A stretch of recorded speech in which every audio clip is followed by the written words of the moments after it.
You have been practicing manifestation backwards. Every morning you wake up and immediately begin the exhausting work of becoming the person who has what you desire. You affirm, you visualize, you feel, you stretch toward your wish fulfilled like a plant bending toward light it cannot reach. And this desperate reaching is precisely what keeps you in the state of not having it.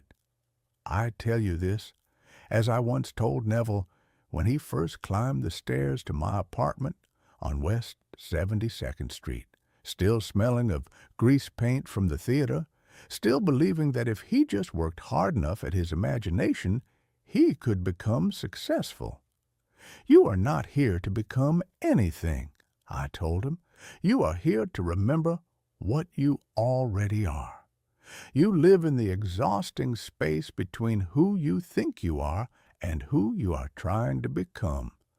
Every technique you practice, every affirmation, every visualization springs from the assumption that you are not yet the person who has your desire. You wake as the one seeking. You sleep as the one seeking. Even in your dreams, you are reaching. This is not a small error. This is the fundamental misunderstanding that turns the law against you, for consciousness does not recognize your efforts to become. It only recognizes what you claim to be. And every moment you spend trying to shift into your desired state, you are claiming with the full authority of your I am that you are not there. You have been taught to build bridges to your desire. But I tell you, there is no bridge to build. There is only the recognition that you are already on the other side. I remember the night Neville finally understood this. January 1933.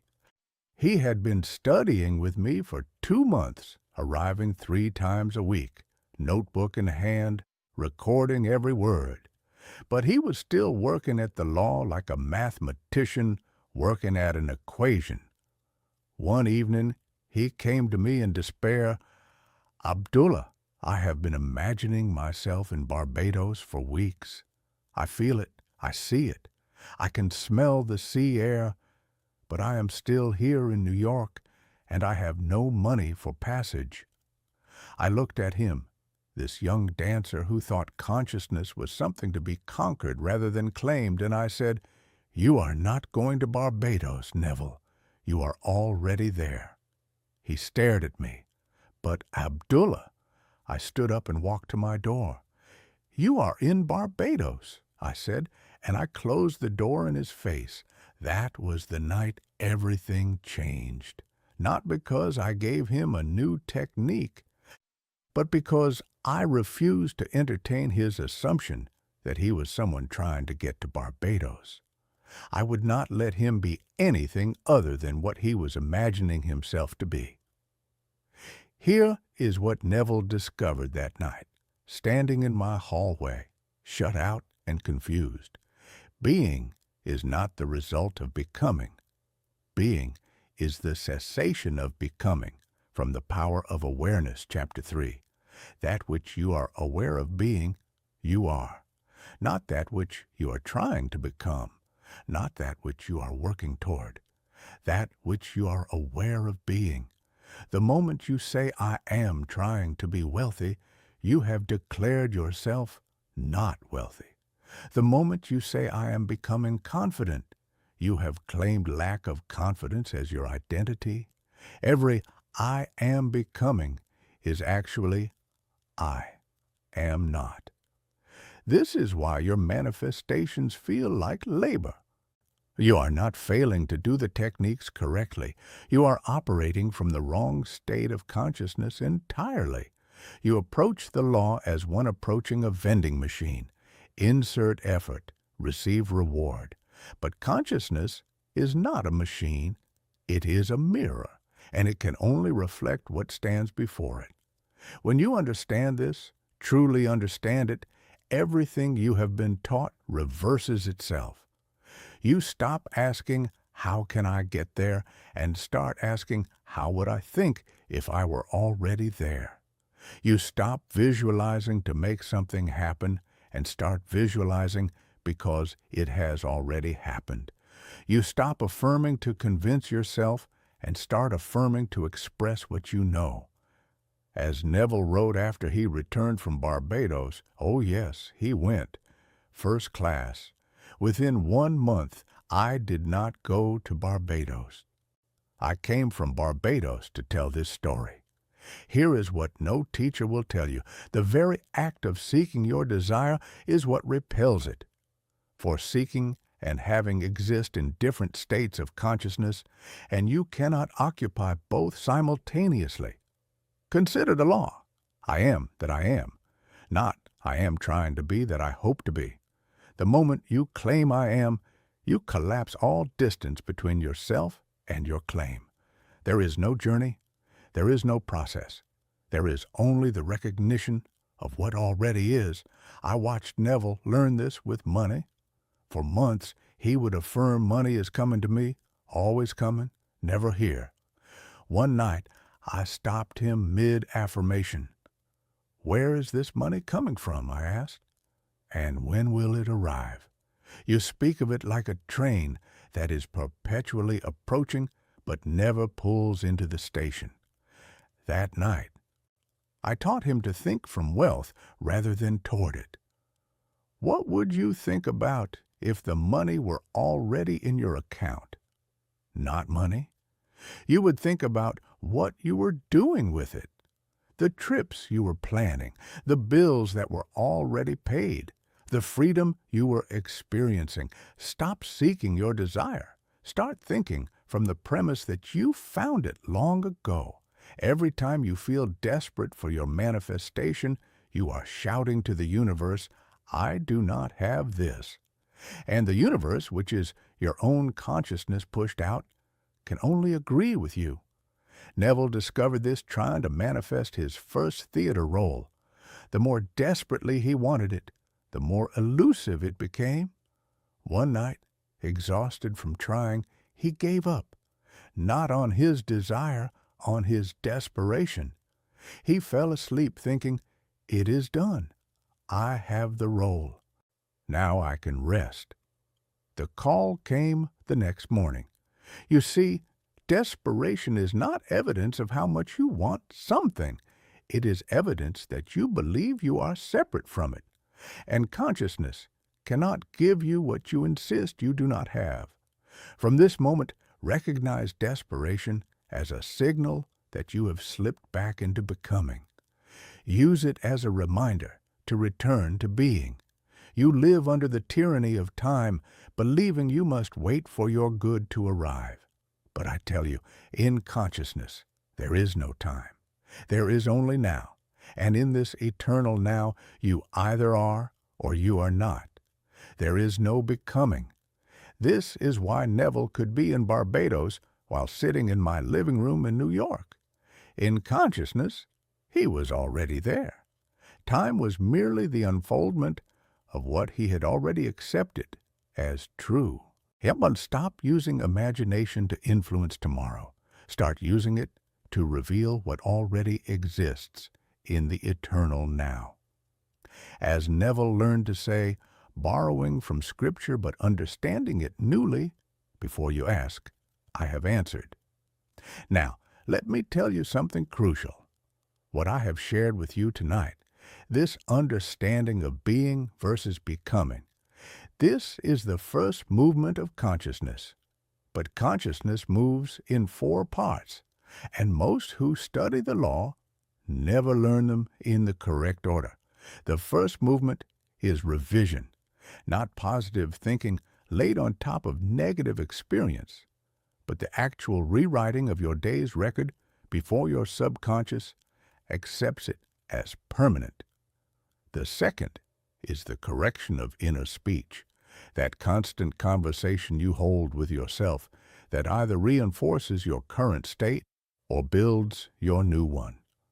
The third is precise scene construction, not the vague feeling most teach, but the specific sensory work Neville mastered. And the fourth is the transfer itself, falling asleep inside your new state so completely that you wake having forgotten you ever lived anywhere else. Most of you are trying to do the fourth movement without the first three. You are trying to transfer into a new state while carrying all the debris of your old one. It is like trying to plant a garden without first clearing the soil. You have been doing one of these movements, perhaps two, and you have been wondering why the feeling fades by morning. It fades because the sequence was never completed. The subconscious received a partial instruction, and partial instructions produce partial results. I have prepared something for those ready to begin correctly. A guide called Rewrite Tonight. The exact 3-minute revision protocol I gave Neville before I taught him anything else.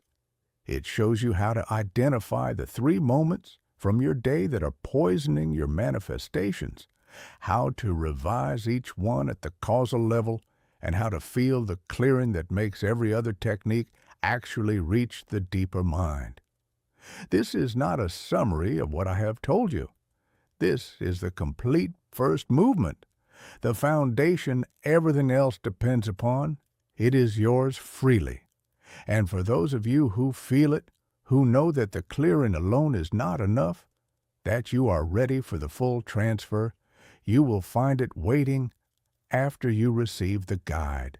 7 nights, 4 movements, the exact sequence I gave Neville in the winter of 1933. But start with the clearing. Start tonight. Comment the word reset below this video, not as a comment, as a declaration. You are done lying down at night carrying the weight of an unrevised day. You are done planting seeds in poisoned soil.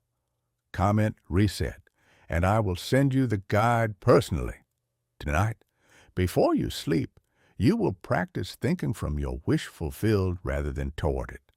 But you will do it with this specific approach. First, identify your desire. Now, imagine it is 6 months from today and you are looking back at this moment. Your desire has been fulfilled for so long that it feels natural, even ordinary. From that future point, remember this night as the night everything changed, but changed so quietly you almost missed it.